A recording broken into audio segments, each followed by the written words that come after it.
Waiting on you. Oh. I was waiting for the thing to say it was live on air, and now we're live on air. So, welcome to the Self-Publishing Roundtable, a blog and podcast for indie writers by indie writers. And tonight it's just me, Erica Conroy, and Krishawn Callahan. I'm sorry, Krishawn. That's okay. There's a lot of names. Yeah, Krishawn Callahan. There we go. Yes. Awesome. And so it's a girls' night because our special guest of the night is prolific, and I mean prolific, author Amanda M. Lee. Welcome, Amanda. Thanks for having me.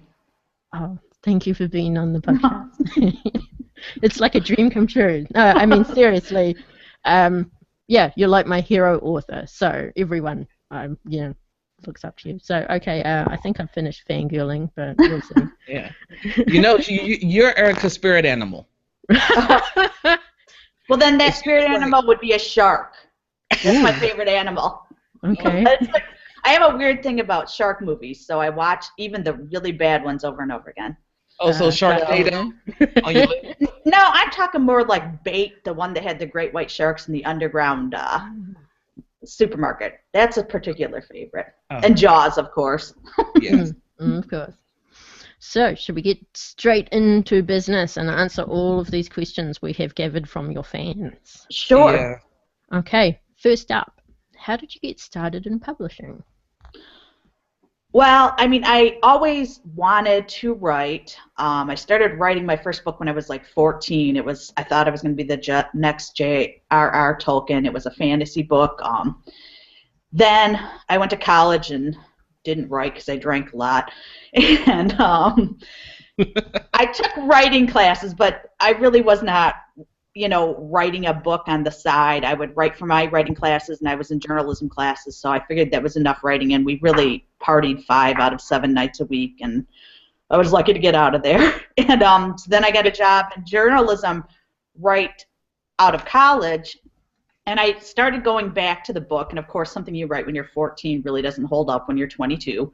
So I really gutted it and started over again, and then I had an apartment fire. Lost everything, and this was slightly before the times when you had Dropbox and external hard drives, so I didn't have a backup. I think I had backup floppy disks, but of course those were in the apartment that burned. So it really wasn't a good plan. So I moved into another apartment in the same complex, started over, and 2 years later that apartment burned down. And so I moved out of that apartment complex. And, you're cursed. Yeah. It's I'm slightly afraid of fire because they both happen late at night, and you wake up in a smoke-filled place, and so I'm not great around fire. Mm-hmm. But so then I just focused on journalism for a while because it was kind of heartbreaking, and I really liked my job when I first started. I really liked being a reporter, but then the internet really changed things for journalism. And everyone kept getting laid off, and I got laid off. So while I was laid off, I wrote my first Avery Shaw book. And I kind of heard about online publishing. Amanda Hocking was the first one I heard about. Mm-hmm. So I published my book. It had an absolutely terrible cover that I did myself. I thought, I can do covers now, but the one I put together at first was just crap. And it really didn't do anything. I got some decent reviews. I didn't know a lot about plotting then. It's not my favorite book, although it's shorter than normal. So I put that up. Then I wrote a second one, and I was still laid off from freelancing. Then I did a Covenant College one, and then I had the idea of turning my mother and her sisters and my cousins into witches. And so I wrote that book, and out of that one just came out of the gate. Yeah. With fans. More fans than I was expecting. So that's kind of how it was my 4th book, and, once I switched the covers on those to even something better, they just took off like a rocket, and they dragged everything else I was writing with them. So, yeah, they were, Right. It was the witches that did it, and they started off like right out of the gate on there, just selling like crazy. So What do you think it was that attracted those initial readers to The Witches? Well, I'm extremely sarcastic, and so is every character I ever write. And a lot of people don't like sarcasm, so I started putting warning notes because you always get the people that like, no one talks like that. No reporter would talk like that to their boss. And I'm like, I do puppet shows for my boss when I don't want to cover a story. So that thing that Avery Shaw does with the little mittens that have faces, I do that. So, yeah, and my boss, it would drive him crazy. It'd be like, she doesn't want to go to the old folks' home to do a story. No, she doesn't. And he was be like, oh, God, just get out of my face. I don't care what you do. So, people latched on to the sarcasm and snark because I think a lot of people, and definitely not everyone, I would never pretend that everyone likes it, but a lot of people talk that way. You bag on your friends and you have fun with them. That doesn't mean you're not friends. You just kind of mess with them, and I don't ever write that schmaltzy, I'm going to love you to the day I die. Although I guess in a kind of way I do when it gets really romantic at the end of the book. I shouldn't say that, but it's not like, they go through the book spouting platitudes to each other. It's more like, dude, you suck, but I still kind of love you, So, So, yeah, I mean, I think it's the sarcasm. I really do. Do you think it's the kind of stuff that people wish they could be able to say and get away with? Mm-hmm. Yes. And I've had a lot of people say that to me. I think, and the thing is, I say that stuff, it drives my mother batty because my mother is the mother in Avery Shaw, and she's mortified by half the stuff that comes out of my mouth. But she also thinks it's funny because I just don't put up with any crap. So, I will make a scene in public. I don't care, and I've done it multiple times. So I think that people wish they could say it, and I think the rare few people who do say it just kind of let something go because I just don't care. I mean, I will fight in Starbucks if you don't shut your kid up. So, if I'm going to spend that much on coffee, then don't poke me or look at my computer, So, now yeah. we're officially soul sisters right now. Okay, so you are best known for your pulp speed, 13,000 words a day. Oh, that just made my heart flutter thinking about it. I did 13,000 before this today, and I watched Deadpool. Yes, that's what Erica was. Go ahead. I'm sorry, I hadn't seen Deadpool yet, and Boyd Craven was on me to watch it, so I finally sat down and watched it while I was waiting for this because I finished early, and yeah, I think I'm what would be considered probably a binge writer. I'm hyper efficient, and I was, even when I was a reporter, I was the type of person who would go in, look at my schedule, and then not look up again for 4 hours until I'd written all my stories for the day and made all my calls, and then I would online shop for 4 hours. So I wouldn't, I mean, I'm hyper efficient, and when I'm going to do something, I'm just going to do it. Mm-hmm. So in most ways, it's been very good. In some ways, it is a pain because if I can't get something done, then it will gnaw at me until I want to just, kick somebody's kid or something. Yeah. I am very hyper efficient, and I've always had a good work ethic. My family owned restaurants in northern Lower Michigan in a little town called Mansalona. So we were put to work when we were 14, and we worked 25 hours a week and went to school. They could get around child labor laws because we were relatives. And so, and it was never a question that I wasn't going to show up to work. You just did it. So, and even when I was like in high school, I would do all my work for other classes in whatever classes I was in. Almost all my schoolwork came really easy except for math, which I'm still terrible at. And I used to have my editor double check all my millage math because I would always screw it up, and tax stories, people don't think that's funny. So I would turn in the story and I'm like, double check my math, and he's like, oh, I know. So I've always been a really fast worker. Mm-hmm. So I don't think that there's a specific trick in that, although I have picked up other tricks to streamline it going forward. You know what I'm saying? I mean, I just sit down and do the work when it has to be done. Right. So how long does that 13,000 take you usually? It takes me about an hour to write 25,000 words. 25,000. See, there's that math. 2,500. If I could write 25,000 words in an hour, that would be like a cool superhero. But no, I can write about 2,500 words in an hour, and what I do is I write straight out the chapter. I know other people do sprints, but I do not time myself. I sit down and I write one full chapter.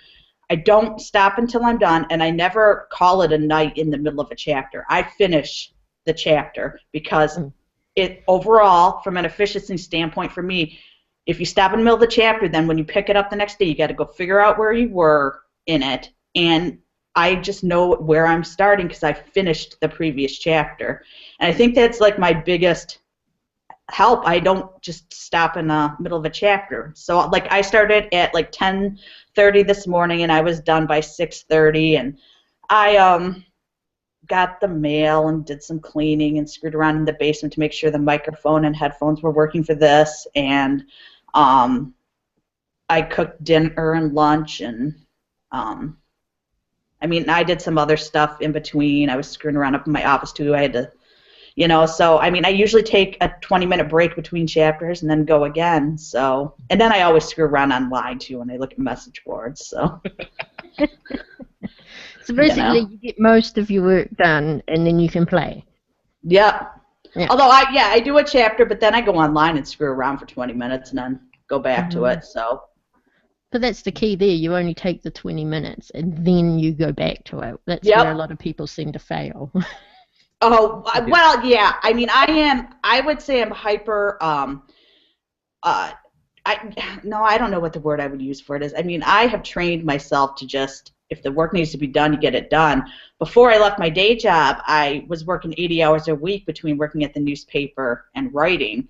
So I would get home at midnight and then write till 5 in the morning, and then get up and take a shower and then write again while my hair was air drying. And, the last 6 months I was at the newspaper was pretty much hell. So. Okay. How much of that is dictation and how much of that is fingering keys? I don't dictate at all. Oh, wow. So do you outline to help with that, or to help with your speed and efficiency, or you're just like, I'm doing it live? I outline beats. Each series has its own notebook because I like to outline by hand. I don't know why. So each one has one, and I get those little fancy ones at Barnes & Noble and whatnot, and then I write the book. I do, character sections at the front, and then I do chapters, each book and the chapters going through, and then, but I just do the beats that have to be hit. So like the first one could be like, introduction to Hemlock Cove and Meet Bay, and that's all it'll say. And then a lot of the time it'll just say crazy family dinner because I don't ever plan that stuff out. But I will keep track of things like red herring here, introduce this guy just so people can possibly look at him as a suspect. So I'll go to that point, but I don't ever micro outline because I often change things on the fly as I'm going, and I just adjust in my outline as I'm going. Mm-hmm. So I do outline, and I don't think I would be as fast if I didn't. I know where the overall story is going, but, I do a lot of the details on the fly. And you just put fingers to keys, and the ideas just flow, or you said that you base your sisters and your mother and your aunties, or I base witches, the witches are like Aunt Tilly is actually a mixture of my great grandmother and my great aunt, but then my mom and her two sisters fight and compete, and so I turned them into the 3 matriarch witches in the book, and then I took my cousins Kylie and Laura and turned them into witches too.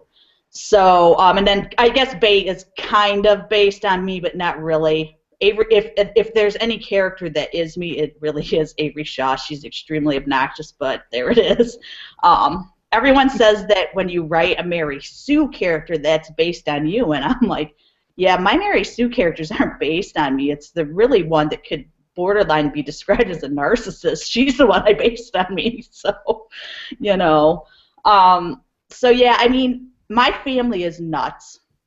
There's no getting around it. I'm an only child, but I grew up in such a small town that my cousins were like siblings. I graduated with 52 people, and one of them was my own cousin.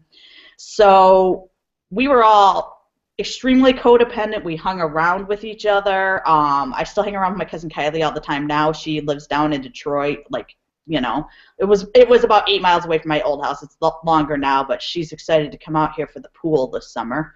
Right. But a lot of the stories, especially in Avery Shaw, are true. All the grandpa stories are true. My grandfather did the sheer bulk of that. He did not have a food truck, but he did chase a robber naked and brag to the cops not to worry about the 3rd footprint. He was just well endowed.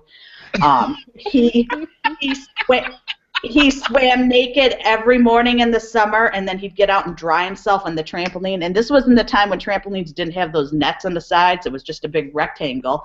And he'd be buck naked out there, and he'd call it giving the old ladies in the neighborhood their thrill. He would rip, the township kept trying to make him put in a handicap parking sign, and he'd rip it out with his own truck. He got thrown in jail for ignoring jury duty. If they still had payphones, I'd have 50 million more stories about him because he just beat the crap out of payphones. Oh, goodness.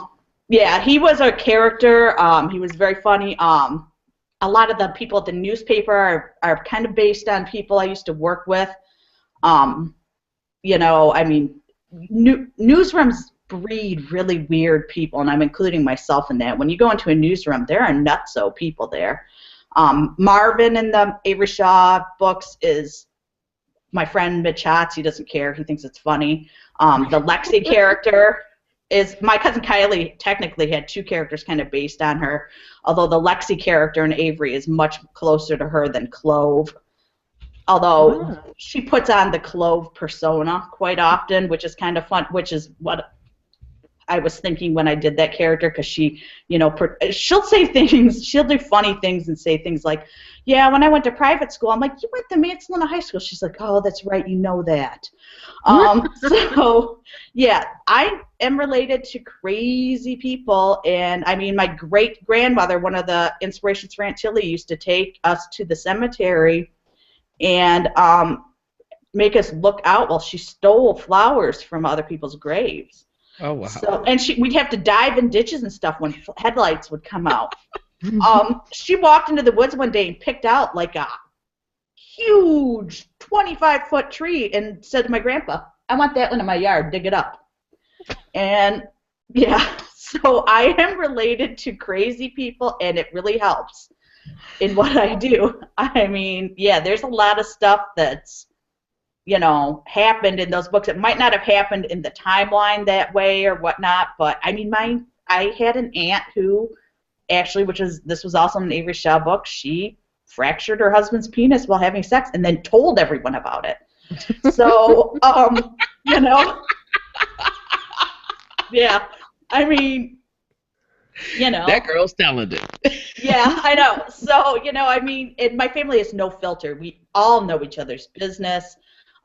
So, yeah, you know, that's just the way my family is. So that's how I write families. Because every single family I've written about, they're all codependent and all up in each other's business, you know. Oh, wow. So did you plan to write cozy mysteries? I'm like, I know that you went from wanted to be token and doing that, but why cozies? I mean, other than the fact they're awesome, but why particularly for you? I started reading them. I think Janet Ivanovich probably got me into the genre most. And yes. And I've given those up since then because it bothers me that there's no growth whatsoever in the character. And she actually regresses to having sex with both of the guys in the same book, which just kind of ruined it for me. So, however, I'm at those 10 books. those first 12 books or so were great. I absolutely loved them. And so then I started reading more in the genre, and I honestly break more cozy rules than I follow. I've got the the wacky best friends and whatnot, but my characters talk about sex a lot, although all the sex is off camera, so to speak. Their characters are kind of mean to each other. They're not baking or knitting, and I don't have talking cats, or any of that stuff. Well, that's, a lot of people have, they do cozies from the point of view of the animal, and I'm like, and the only thing my characters do with knitting needles is stab each other. So, Yep. So I kind of carved out my own niche in it to the point where, I follow a lot of the cozy rules, but I just chuck the ones I don't like. So, You're not lying. I've seen cozy books with recipes and knitting and cross stitching patterns and talking cats and oh my goodness, yeah. Yeah. Well, I'm more of I really like Yana de Leon's Misfortune series. I absolutely love. Yeah. And she's traditionally published, and I guess this would actually be more urban paranormal, but Mary Janice Davidson had the Queen Betsy series, although I've given that up too. But yeah, I mean, I like the snarky, sarcastic stuff, and I absolutely love the Misfortune series because she's just irreverent and the same way. So, I mean, I like stuff like that, and I think you're getting more of those in cozies now, people willing to take more chances, where other people are still, and I have nothing, if you want to write about baking and recipes and all that stuff, go nuts. I just don't want to do it. Right. So I don't even want to clean my own house. So, I mean, so yeah. So what's your production schedule looks like? What can we look forward to you producing this year in 2016, rest of the year? Well, I think I've written the move. I was expecting the move, but it came up when I found the house I wanted. I found it on a Saturday. I went and saw it on a Tuesday, made an offer that night. It was accepted the next day. It closed 2 weeks from that, so the move went really quickly. Yeah, so I fell slightly behind. I think I've written 10 books so far this year, 11 once I finished this one on Monday. And then I've written 2 shorts too. By the end of the year, I should have write 29 novels and 5 shorts. Yeah.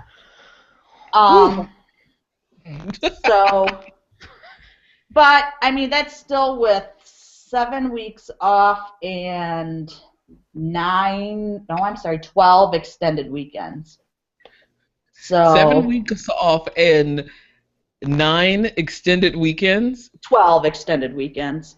Oh, excuse me. 12 extended weekends and 29 books and 5 shorts. Yeah. Now you just become my spirit animal. Ooh. With all of this, and you are wildly popular, like I said before, has anyone ever offered you a trad deal? Not really. There's been some fishing for wanting a new series, but they want rules that I'm really not willing to live by, so it never really got off the ground off initial stages. I'm not interested in the standard new contract they would offer, someone writing in this niche, which would essentially be a $10,000 advance, 25% of the profits, and, no marketing help. I can do all my own stuff and keep 100% of the profits and probably outsell what they would do anyway for the marketing they'd be willing to put behind it. So, I mean, if someone ever offered me Stephen King or J.D. Robb money, that might be a different story, but I'm perfectly happy right now because I don't think a trade deal can match what I'm doing on my own. Right. Not even Amazon, didn't you? I don't think my stuff fits into any of the Amazon niches, though. If you look at them, they also break. They just break too many rules, I think. Amazon's offers are much more, I think, are much better for the author, so I would be more likely to look at that. But I honestly don't think they're all that interested in me. Just because my stuff really does not fit in the niche, and I think a lot of people are stunned it sells. Because they think everyone else follows the, sweetest pie heroines who, get their feelings hurt, this, that, and the other thing in cozies for the most part, where mine are like, well, I'd just rather kick you in the nuts and look at you. And I just don't, I understand the rules, but I guess much like Avery Shaw, I'm something of a narcissist and don't think they apply to me. So, well, you've kind of carved your own path there and doing really well with it, so I can totally see why you wouldn't want to. Well, yeah, and you still get you get the stuff from people. Well, wouldn't you want to go be a real author? And I'm like, obviously you don't announce to random people on Facebook how much money you're making, and I'm like, no, I'm good. I don't think they get it.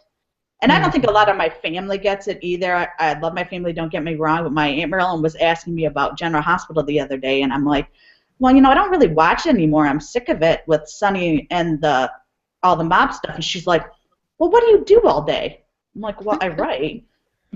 So I do my job, baby. Yeah, but in her mind, I'm always sitting at home watching General Hospital. So I'm like, whatever. Yeah, but people who don't write don't get it. Yeah. I mean, I don't know where they think these books are coming from, but to them, but when I was leaving, because trust me, when I left my job at the newspaper, I made darn sure I was making more in a month than I did in a year at the newspaper once I left the newspaper. But I made darn sure, because you can't find a job in journalism no matter what anymore. So I knew when I walked out that door, I had to be really sure. And when I was leaving, she's like, well, aren't you going to be, lonely working at home all the time? Aren't you going to miss all those people? And I'm like, no. You don't understand. But you can't really say that to people either, because, it just, I mean, I know, but I never thought I would be making this much money. I mean, not in a crack dream, did I? Mm-hmm. I didn't realize it was possible. And every milestone I hit, I thought, well, it can't go any higher. It just can't possibly. And then it would, and it would. And then, I broke down to tell my parents what I was making, and my mother almost died. Yeah, and she still asked me, you're living on a budget, right? And I'm like, sure. No. Yeah. And budget. I have a huge budget for all my Star Wars memorabilia that she came down to help me for a weekend right after I moved, and her face when she saw this stuff in this basement was not pleasant. To explain what's in your basement for the viewers and listeners. Oh, well, I am a really big geek, but I have, Weta stuff from Lord of the Rings, like those expensive environments. I've got a life-size Yoda. I've got really expensive geeky rag dolls I had made. I've got tons of movies. I've got an R2-D2 garbage can that you step on his foot and his dome opens. I bought a shark martini mixer. Yeah, it's the whole basement. Once it gets a couch, it's going to be really exciting. But the whole basement is just Lord of the Rings, Harry Potter. I've got a thing for the Goonies too, and I mean, Etsy's been my best friend. I found like metal made Darth Vaders from China and stuff, and I had crap coming constantly. My poor delivery guy at UPS today was all like, she's like, are you a collector? And I'm like, I think that's pretty much code for, God, I'm already sick of coming here, and I've only been here a month. So, but yeah, I like my geeky stuff. Like, hi, yes, you like getting paid to deliver my gear. It's not that heavy, right? Well, and today I've been collecting. I've always wanted one of those Department 56 Halloween villages. Mm-hmm. So that was a older village piece I found on eBay. So, but yeah, I like to shop. Yeah. So, I even have a Star Trek cat bed. So for one of my cats, it's the throne. It's the bed. It looks like Captain Kirk's Cheer. chair, but it's Yeah. for the cats. Of course, they don't sleep in it, but it looks cute. Somebody's had their eye on that, huh, Erica? I don't have a cat. Oh, oh, yeah, okay. She doesn't have a cat. No, I have the neighbor's cat. I timeshare him. He comes over sometimes. Oh, He spent well. 7 hours over here the other day.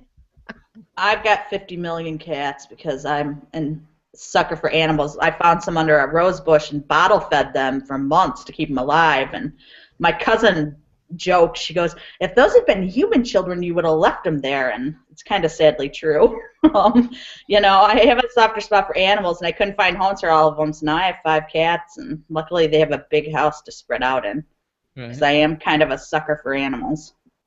Okay. So, So, to you, what's the difference between the market for romance and the market for the cozy mysteries? Is there a well, big difference? I would say yes and no. I'm in some cozy writer groups, and a lot of the cozy other cozy writers don't make the romance as integral to the story as I do, whereas I prefer almost a kind of a 50-50 split depending on the book. Sometimes it's more 75-25 if they're not fighting or anything. I am under the I like to believe that people want to engage with your main character, but to do it, they want to know that someone else loves them, and that's where I think the romance comes into play when you're dealing with, a romantic cozy. I don't. I have one pen name, which I write under, which I started because I wanted to write sexy romantic suspense. Mm-hmm. And I've done, by the time it's all said and done, there'll be 24 books in the series. I think I've written 19 of them so far. Um, I don't really have the knack for it, as I say, as I've written 19 of them, but I really like the characters. So I'm finishing up the series, and then I added others, romantic cozies, just as experiments to try different things. And the name's done pretty well. I try not to associate it with my main name because of the sex books. Right. Um, but I was actually surprised. I mean, I'm going to transition it completely over to romantic cozies by the end of the year, but I'm going to finish I think I have 4 books left to write in it. But those are like strictly 60,000 word books, which I write in 5 days. So, yeah, I write that in a Monday through Friday stretch, whereas my main name stuff is longer, and it rolls over into a second week. But whenever I finish it, then I can take the rest of the week off. And as I explained, I'm one of those people that will work like a mad person and then really enjoy the extra time off. So this one I'm writing now really should have taken until like Thursday, and I'll be done Monday. All right. I wrote, I think, 19,000 words on Monday, this past Monday. So just to get ahead. Wow. How many pen names do you have? I just have my main name and the one pen name. All right, so 2. And let me ask you this: your last comment, are you writing these series at the same time, as in like 10 to noon is a chapter of this book, and then noon to 6 is a chapter of another, or how is that? No, I write one book at a time. I Mm-hmm. find that I get distracted if I don't do that. I immerse myself in the one story I'm writing. I can write a pen name book in 5 days, Mm-hmm. and 4 if I really keep my nose to the grindstone, which I really kind of like to do when I can, because then I get a 3-day weekend. I edit those as I go, though, so they immediately go off to an editor. So instead of like an hour-long chapter, it's more like an hour and 20 minutes per chapter, because I'm editing as I go. But then I build a master file as I go, and once I finish that last chapter, I immediately send it off to be edited. Okay. So, whereas I do more editing on my main name books. So what do you outsource and what do you do yourself? Sorry.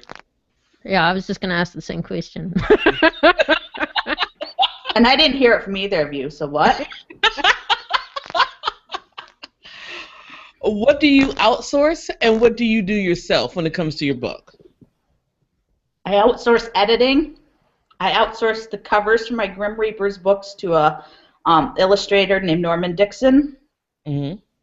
I outsourced final proofreading, and that's pretty much it. I do the rest. I do covers, and I do all my own social media, and I do all my outlining and stuff. I'm not a big social media person, so I got lucky on that front because I'm excessively lazy when it comes to that stuff. I'll like put a post up once a week, and I haven't touched my Twitter account in like a year and a half. I really did get lucky on that stuff, and I took a no spam pledge with my readers because there's nothing that bugs me more than people sending me multiple piles of crap because I'm a big shopper, so I already get tons of emails. So I just want new release updates, and that's all I do. When I have a new release, I send one email blast, and I put one link up on my Facebook page and call it a day. Right. So I don't even run very many promotions. If I can get a book bub, I will, but they pretty much hate me. They give me like one a year. And they do. They give me one a year, and you know, every once in a while I might run like an ENT, but that's about it for promotion too. I have dabbled with those new Amazon ads, but I have not found them to be very helpful. So why do you say that? Because you really have to drill down in them. You have to outbid other people. These are the product sponsorship ones.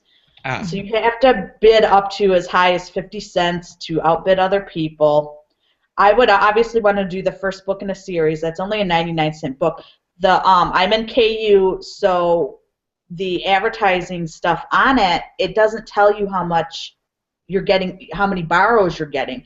So you have no idea really how well it's working, and there's a data delay. So you might not get an update on what you're at. You'll get an update on what you're spending, but you won't get an update on what you're making for up to like 18 hours. So, and it says right up on the top of the thing, there's a data delay. Well, no crap. Yeah. So, yeah, I've tried like 3 different ones, and I haven't been happy with any of them. And when I say try, I've ran them for like a day and then said, well, screw this, I don't like it. So, yeah, so really I don't do a lot of advertising. I think I do a decent amount of trying to brand each series, which I think is a big help. And I have tremendous crossover. The one I have the least amount of crossover with is Avery Shaw, and I think it's because she's not paranormal. Some people don't like crossing over from regular cozies to paranormal, and other people don't like crossing over from regular paranormal to Avery Shaw.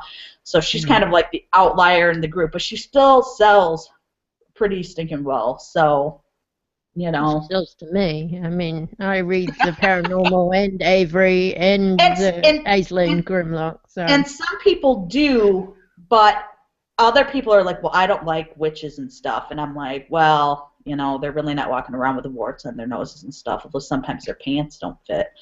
But and they smell like bacon. Yeah. Well, yeah, the bacon thing was just on a whim, and it's really taken off. So, in fact, yeah, I have a witch fantasy because I introduced my first witch fantasy last year as just another take on, as like an experiment in the genre. There's no mystery in it. And I called it Witchy Tales, and I trapped them in a fairy tale book. This one, they're going to be trapped in Aunt Tilly's mind and go through all her memories. Oh, good Lord. Well, yeah, but there's a really like over-the-top moment with the bacon at the end, and I was just like, is it too much? And I'm like, it's really never too much, you know? So, yeah, you know, so I like doing the fantasies because they give me a slight break to do something as wacky as I want to do. And it really, you know, although I do get complaints, well, there's no mystery in it. I'm like, that's why I called it a fantasy. Right. And I That's try to always not be, reading. yeah, I try to be really, upfront about that stuff, because if you don't want it, I'd rather have you not buy it than go, it's like, this was not a mystery, and 1 star it or something. So I try to be very upfront about it. And like when I launch a new series, because if people don't like it, I don't want to hear the complaints, so I will put the first chapter out for free and let people it was my old blog, but the newspaper wouldn't give me back, so I just had to start a new one on my website, which I pay zero attention to, but I'll be using that from here on out. But I put the first chapter up to let people sample it, because I don't want to trick people into, reading stuff. And my mother thought I was a crackhead when I told her what I was going to do with that circus series, but I was pretty sure I could sell it. And she fell in love with it after I wrote it, but she thought I was a crazy person when I told her my idea for that circus series. I'm like, no, there's going to be a cross-dressing dwarf, and he's the bearded lady. Yeah, that's not going to sell. Well, it did. So that begs the question, do you think you write to market at all, or if you're just writing what you love and you've somehow created your own market, or?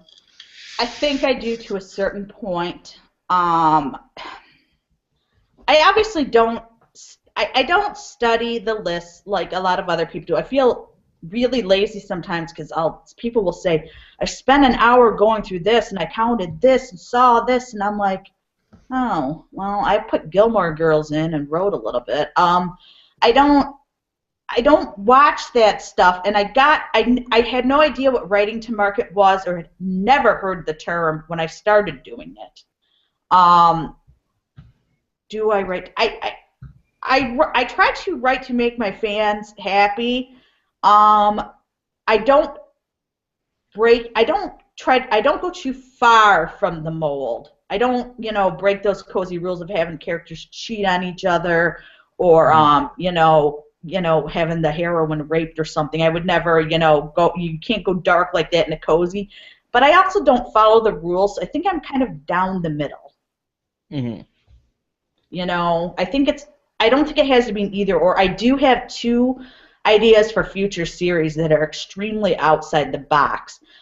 But what I would do is, and I don't want to say what they are, because I've never seen anyone else do them, and I don't want anyone stealing them before I have a chance to read them or write them. But they both are really odd choices. But what I would do is pick one and go with that, and then the next series I launched, because I've got like 11 unwritten series outlined, and I've got all the covers done on my desktop and everything. I've got that many ideas.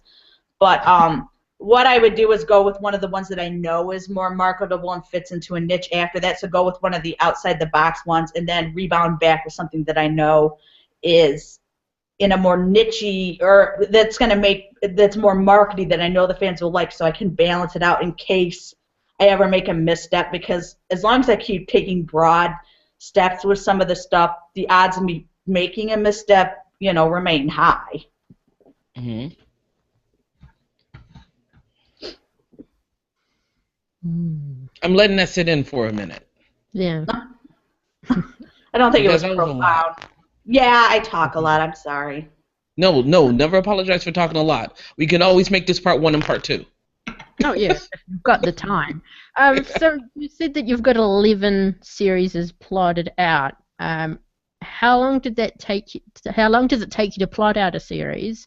And are you talking like the whole series, or just like a paragraph about what it is? No, well, it's kind of a mixture. I know like the broad idea of it, and then I will have outlined at least the first book, generally like the first 3. I can outline a book in about an hour. So what I do is, like, once a month I sit down in front of the TV, when usually on a crappy weather night or something, and just grab 3 notebooks and do some outlines. And another trick I've picked up for like my main name stuff is, when I finish a book, like when I finished the main writing on Charms and Witch Demeanors, before I even started editing it, I outlined the next book so I could remember where I was in the timeline, make little notes at the top that these were the things I had to remember from the last book. And so I've outlined that next book. So when I go to pick that up and to write that, and I think I'm writing the next witch book in August, I think, all that stuff's waiting for me. It's already outlined. So it makes life much easier that way, I think. For the series, I haven't even started yet. I have at least 3 books outlined for each one and a general idea of where it's completely going. However, they are open-ended to the point where I don't know, ultimately what's going to happen, at that point. But I know a general idea and who the characters are and, who the main players are going to be. Mm. So, have you ever not finished a book or decided to trash Just the it? one that kept burning. Oh.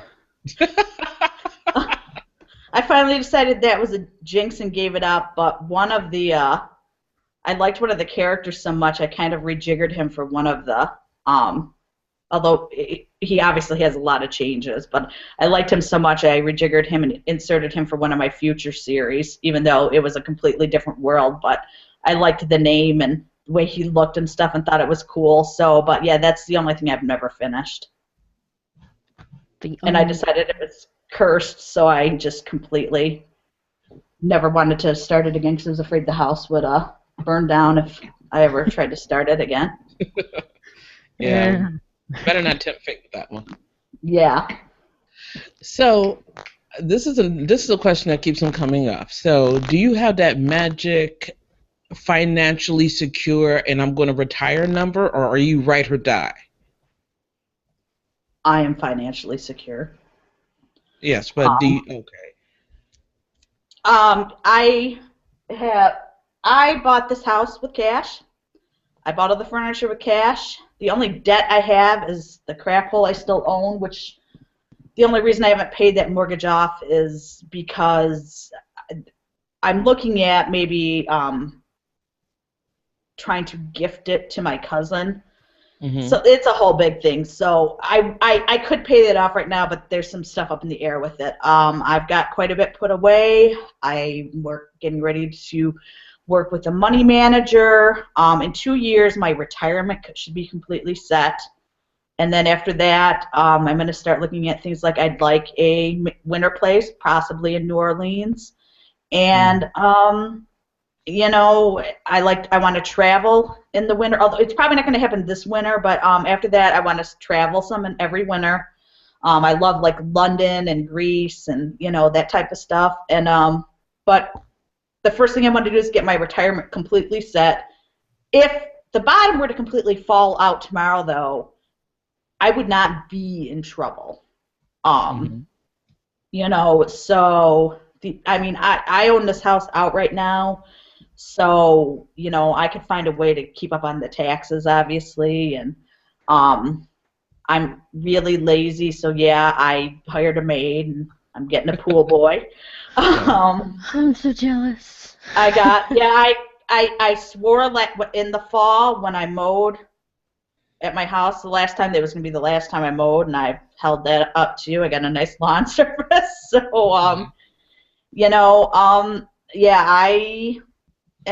it's not write or die for anymore. I felt like that when I started writing a lot, but I really enjoy writing, and I'm really only working 50 hours a week.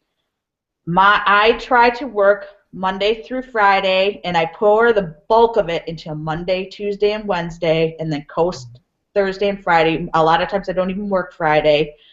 That does not mean, though, that, say, on a Sunday night when I'm watching The Walking Dead or Game of Thrones, that I don't work on a cover on the side or format something while I'm watching TV, because that's like busy work that I can do while doing other stuff. So I do occasionally do that. But once I'm done on Friday, there's a lot of, Michigan has a lot of, kitschy towns like Ferndale and Royal Oak, and we like, my friends are extremely snarky, and we like brunch, and we like to mimosas over brunch, and and there's craft shows, and my cousin Kylie's always around. So I really I don't like to work on the weekends unless something pops up. And like the Saturday before Charms and Witch Demeanors came out, I thought I had everything done, and I was looking in my file, and I realized I hadn't done the back of the print book. So when I got home from the bar that Saturday, I had to design the back of the book, and it was I didn't do the final thing so I could check it the next morning in case you know how your eyes get crossed when you're drinking. And I was just like, well, but you know what? It looked pretty good, so I was pretty impressed with myself. So yeah, it worked out. So occasionally, that stuff has to be done, but and I'm not quite the bar rat I used to be in college, thankfully. But when I say I go to the bar, it's like an hour, and then I'm like, man, this beer's really hitting me hard. I need to go. But I'm really, really excited for the pool this summer because everyone plans on coming over every weekend for drinking parties around the pool. The pool has these lights. You can change the pool water color because of the lights to like pink and purple and stuff, and everyone is like massively excited to do it. So of course the weather's been too bad to even open the pool yet, but it's something to look forward to. So do you think you're either going to slow down your output?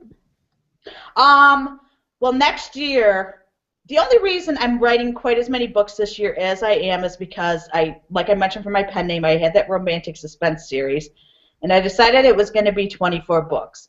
Then I also decided I was going to end it this year because it doesn't really sell that great. It doesn't sell terrible, but compared to the other stuff, it doesn't sell well. And I was going to end it, but because it's me and I people call me a completionist, and I absolutely have to complete something. I never quit. I wanted to write all 24 books, so they're all being written and published this year.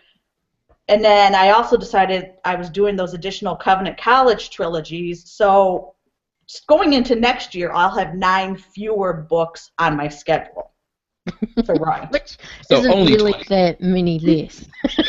Yeah.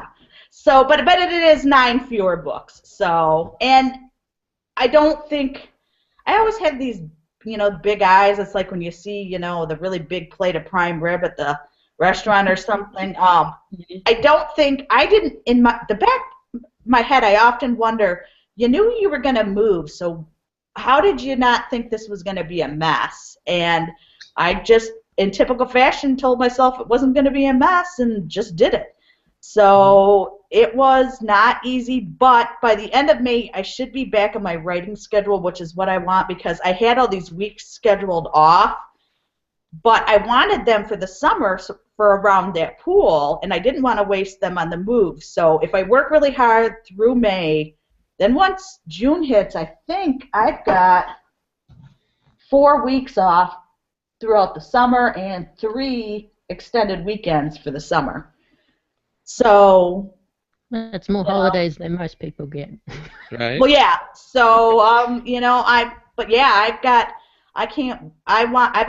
looking at Star Wars inflatables for that pool. I want like fun stuff for that pool, and I finally got outdoor furniture, but of course then it's rained for 2 weeks straight, so I can't even use it.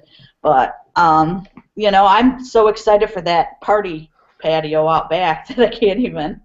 I got like really. I'm such a geek. I've got a really obnoxious Star Wars, Friday the 13th, and Star Trek lawn gnomes for out back. But, yeah. Why for out back? Well, my back.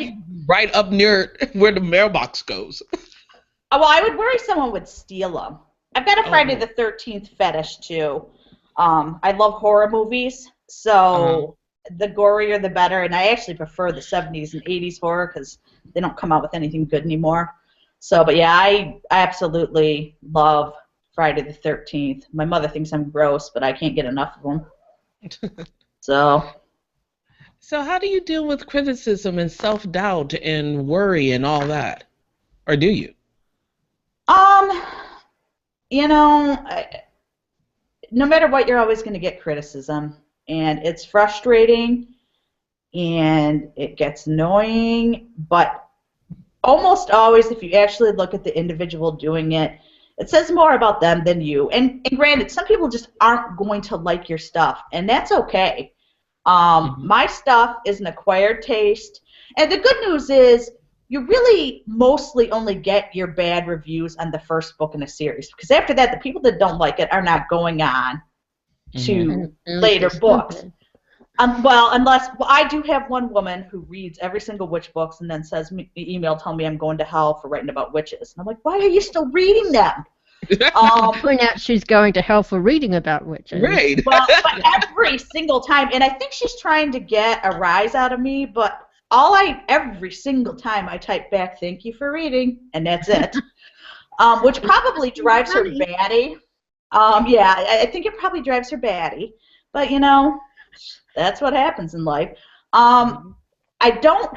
I used to have worry all the time, but when you work in journalism, you're always worried. I would get sick to my stomach, always worried about losing my job, but I really don't worry about stuff like that anymore. And I don't stress out about new releases and stuff. I'm one of those people that learns best by failing. So I've screwed up tons of stuff, but once I screw it up, I usually don't make the same mistake again. So I've kind of worked through all that stuff, and I've published so many times now.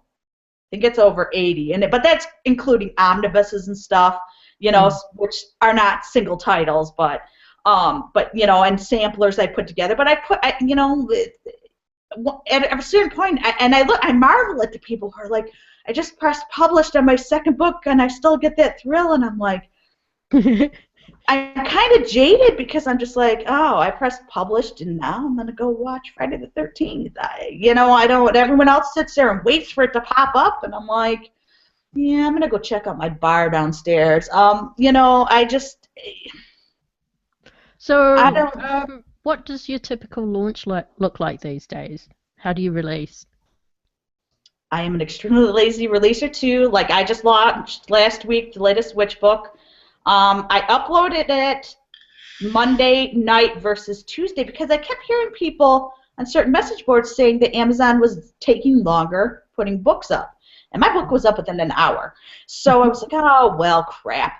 But instead of doing anything right away, I just timed one Facebook blast and the mail blast for the next day to go out, and that is all I did. And you also released at full price, didn't you? Which I find I never mark down on releases. In fact, my usual plan used to be launch at $3.99, wait till you have 3 books in a series, and mark it down to 99 cents for the first book in the series, because I'm in KU, obviously. So if I was wide, I would do the perma-free, but I'm in KU because the money is extremely good for me.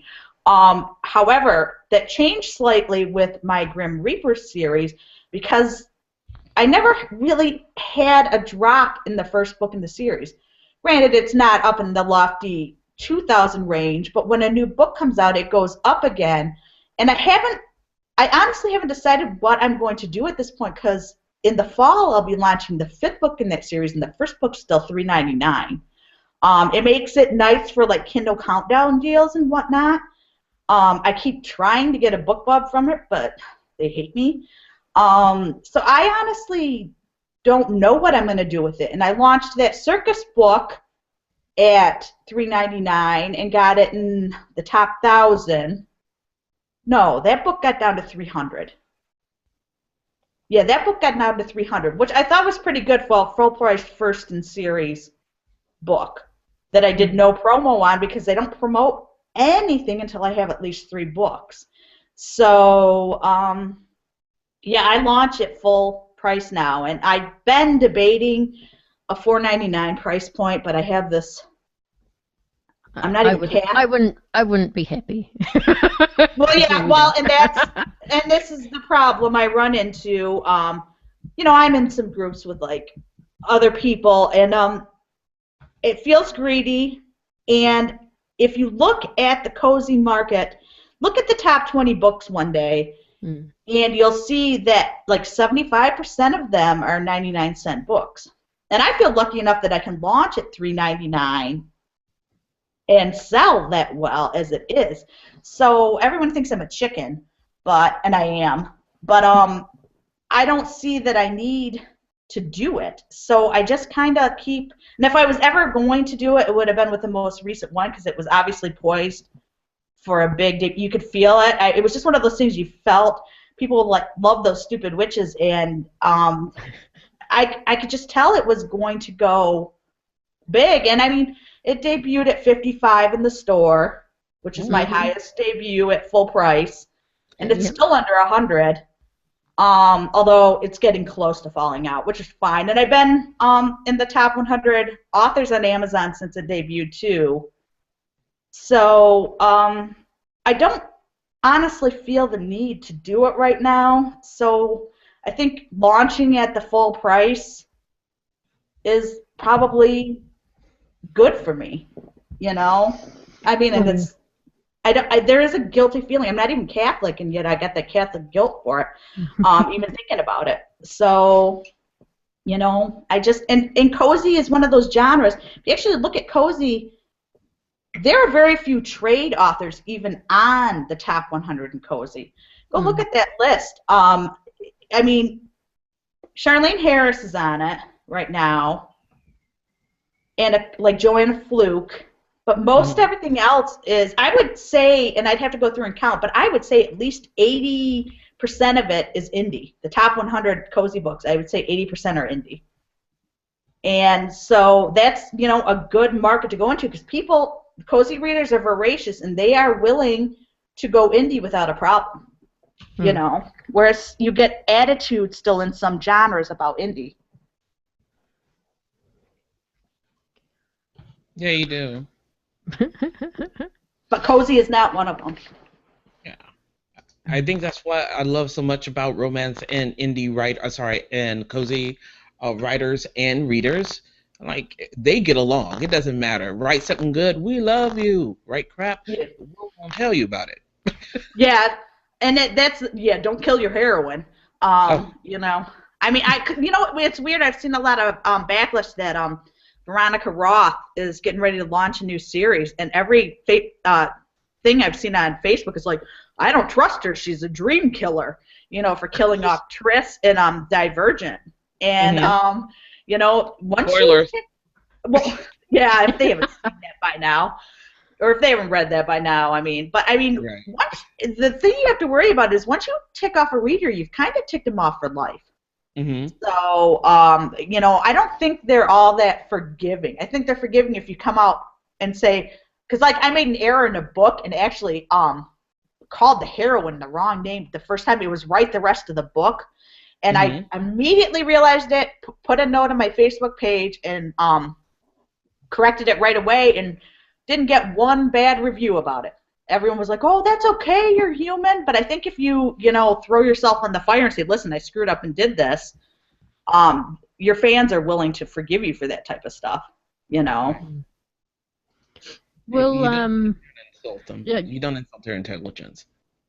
No, yeah. And, you know, I get a lot of weird requests.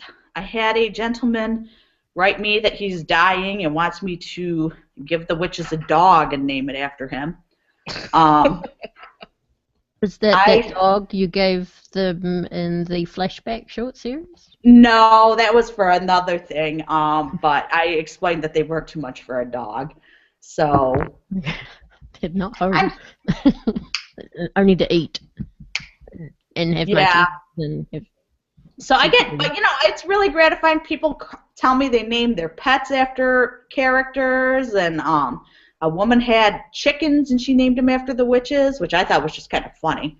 But you know, it's just it's, you know, it's incredibly gratifying. And I had, you know, those people love the witches. You know, they absolutely. Aunt Tilly, I think, is everyone I've ever met. Favorite character, although my mother still maintains that Avery Shaw is her favorite character. She even likes the mother in the books because she thinks it's funny, all the stuff the mother does. Even though she doesn't recognize. No, she knows it's her. She still thinks it's funny. She thinks she's the mother in every book, though. So when I made the mother a soul-sucking evil person in, you know, the Grim Reapers, she was just like, oh, she seems nice.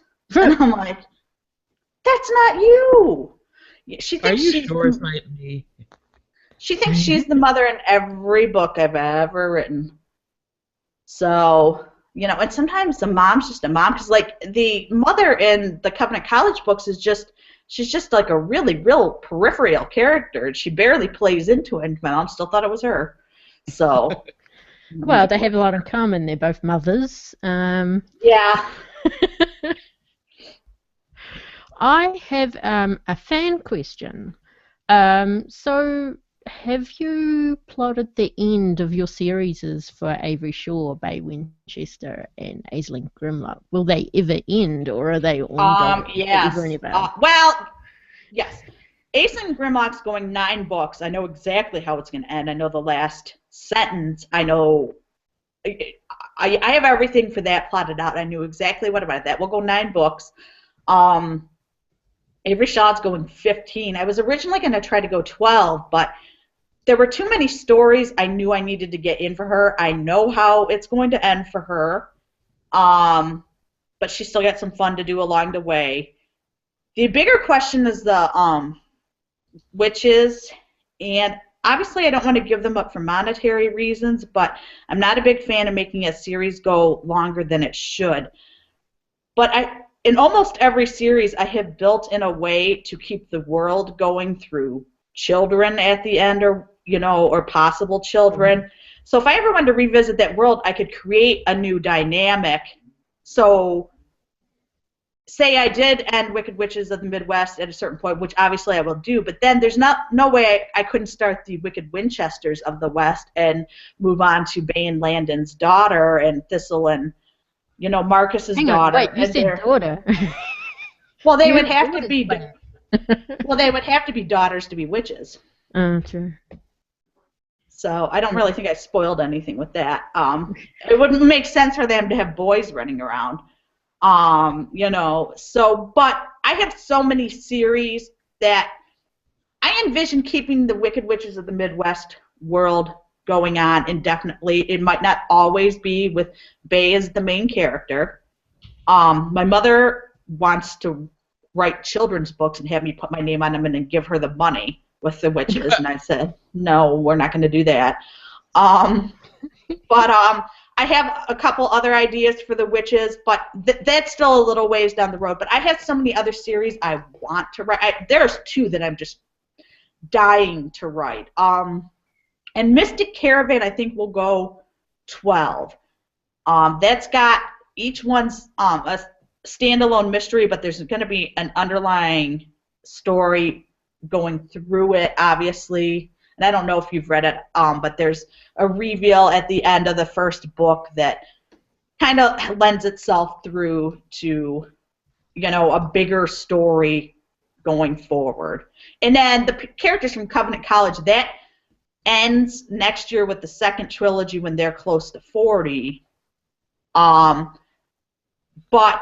I am having them visit the Mystic Caravan Circus too, because I did some thinking, and everyone's like, do a crossover. Send Avery Shaw to, the Overlook. And I'm like, Avery Shaw does not live in a world where there are witches. So you can't really, people don't seem to get that, though. And so when I thought about trying to do a crossover, I realized the only characters I have living in the same world were the circus characters and Covenant College characters. So I am going to do a crossover with that, too. So. Nice. So we should probably just finish up quickly with a couple of writing kind of questions. Okay. So first up, what writing tools or programs do you use? I'm extremely boring. I write in Word. I format in Vellum. And Vellum? Yeah. Can you spell it? Vellum. Okay. It's a Mac program, but it makes absolutely beautiful ebooks. And it's so easy, you just drag and drop. Cool.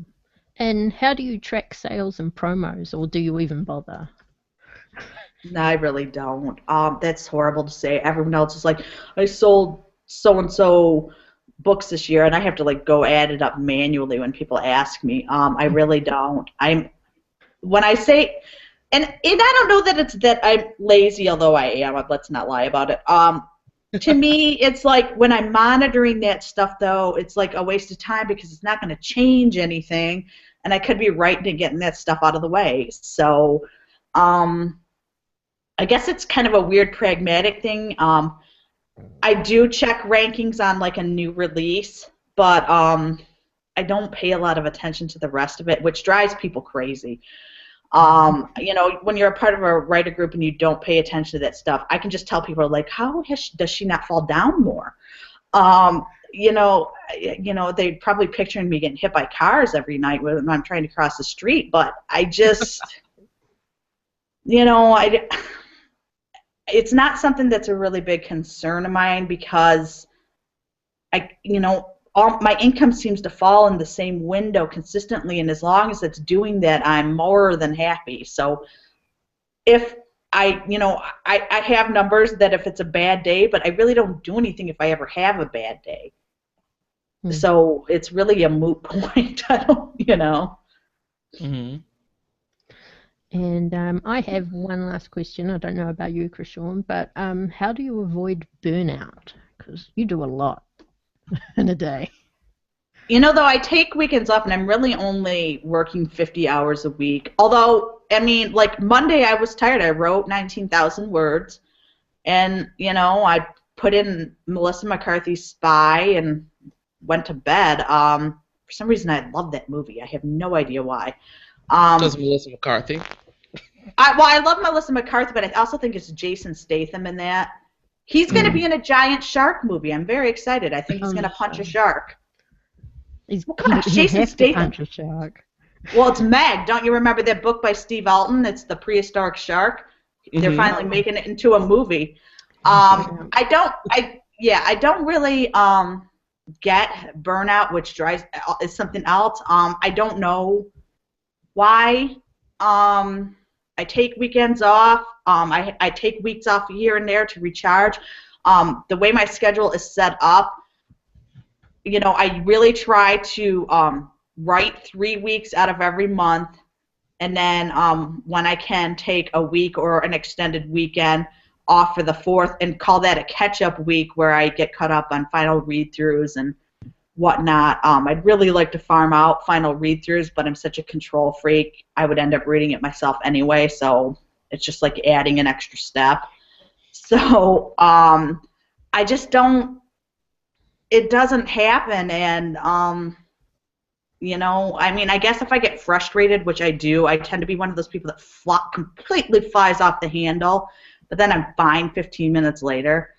So, you know, if I'm really agitated, I'll like go take a bath or, you know, pop one of my favorite, you know, whenever I'm in a bad mood, I want to watch either the Goonies to make me feel better, or if I really want to cry or something, I'll like pop Little House on the Prairie in and just watch everyone die in the prairie, you know. Sometimes they were so bad. Well, they were so bad with actors. One week this guy will lose one kid to a plague, and the next week they'll bring the same actor back, and he's got another kid dying from the plague, and it's like, dude, you got some bad luck. But you know, so yeah. So I honestly don't get a lot of burnout. Cool. I have a couple of questions.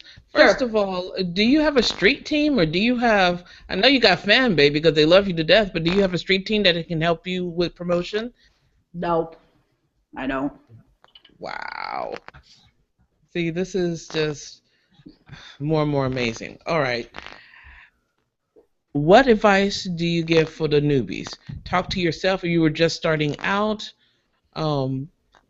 Tell us or yourself what it is that if you learn from my fails, whether or not you go wide or keep narrow exclusive on Amazon, whether or not you put out all the books at the same time, what would you give advice to you? I made my biggest mistake when I started out was thinking that newspaper editing was the same thing as book editing. So my earlier books have some errors in them that can't be edited out because they're an audio now. So I'm stuck. But I've learned to let that go, even though it drives me crazy. I would get better editing, but I have a great editing team in place now.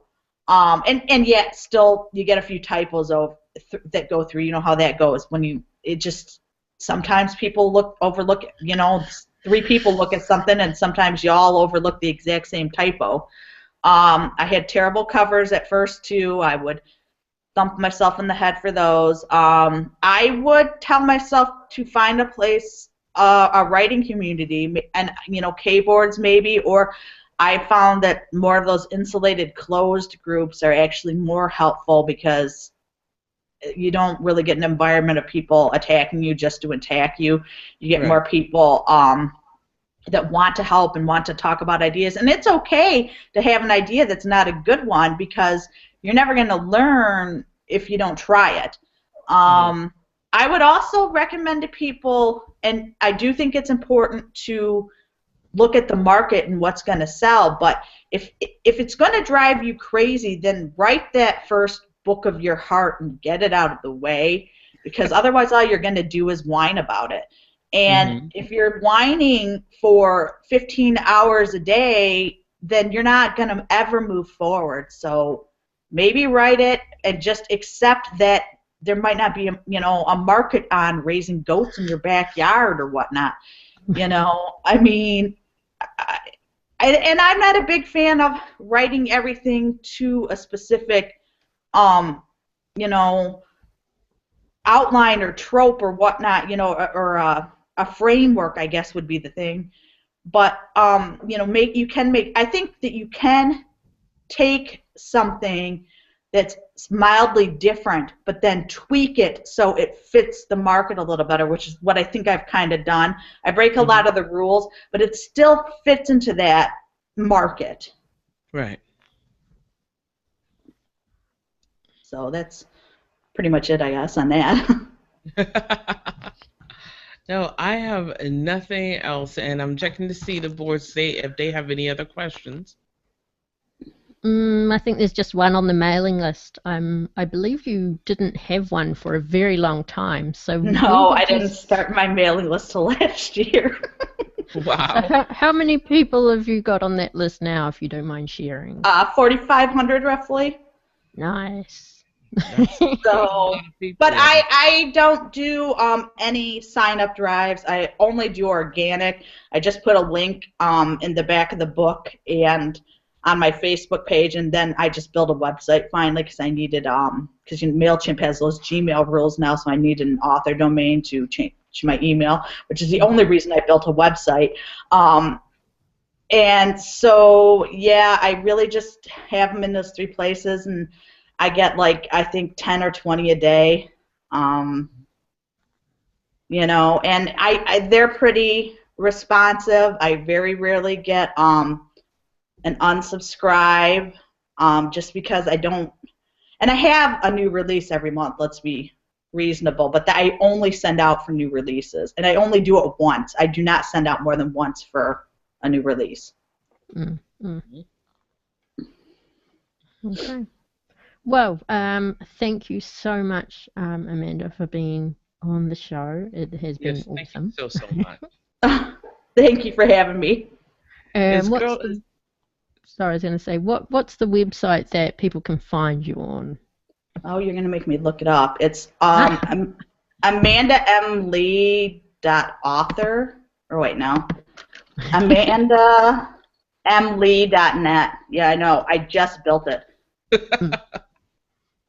Awesome.